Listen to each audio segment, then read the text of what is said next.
ఇప్పుడు గుండె జబ్బులకు వస్తే గుండె జబ్బుల్లో ఎక్కువ మంది భయపడేది కరోనరీ ఆర్టరీ కాల్షియం స్కోర్కి. ఇది కాల్షియం ప్లేక్ అంటాం మనం.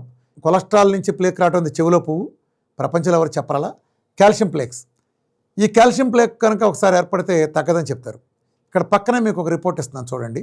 విజయవాడ అయినా ఒక ఆయన మెడికల్ ఫీల్డ్ ఆయన రమేష్ గారి హాస్పిటల్లో కరోనరీ సిటీ యాంజియోగ్రామ్ తీసుకున్నారు. ఆయన సిటీ కాల్షియం స్కోరు 109.7. అలాగే OM2 స్టెనోసిస్లో 70 to 80% ఫోకల్ స్టెనోసిస్ ఉంది. రేటింగ్లో క్యాడ్రాట్స్ రేటింగ్ 4A ఇచ్చారు, అంటే సివియర్ స్టెనోసిస్ అని. ఈయన డైట్ చేస్తానంటే లేదు, స్టంట్ వేయాల్సిందే అని కార్డియాలజిస్ట్ చెప్పారు.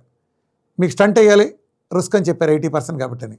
లేదు నేను విఆర్కే డైట్ చేస్తానని ఆయన 28 రోజులు విఆర్కే డైట్ చేసిన తర్వాత ఆయన మళ్ళా సేమ్ కరోనరీ సిటీ యాంజియోగ్రామ్ చేశారు.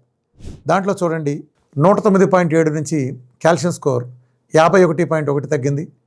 దాని కరస్పాండింగ్ ఎక్కడ తగ్గింది కాల్షియం, అంత ఎక్కడ కాల్షియం తగ్గిందంటే OM2లో చూడండి మీరు 80% ఉండే స్టెనోసిస్ ప్లేక్ కాస్త 30%కి వచ్చింది. ప్రపంచ చరిత్రలో, మానవాళి చరిత్రలో ఇది ఒక అద్భుతం, ఇది ఒక ఆరోగ్య విప్లవం. ప్రపంచంలో ఎక్కువ మంది చనిపోయే అతిపెద్ద డిసీజ్ కారణం ఆయన కాల్షియం ప్లేక్స్ కరగటం అనేది city angiogram to city angiogram.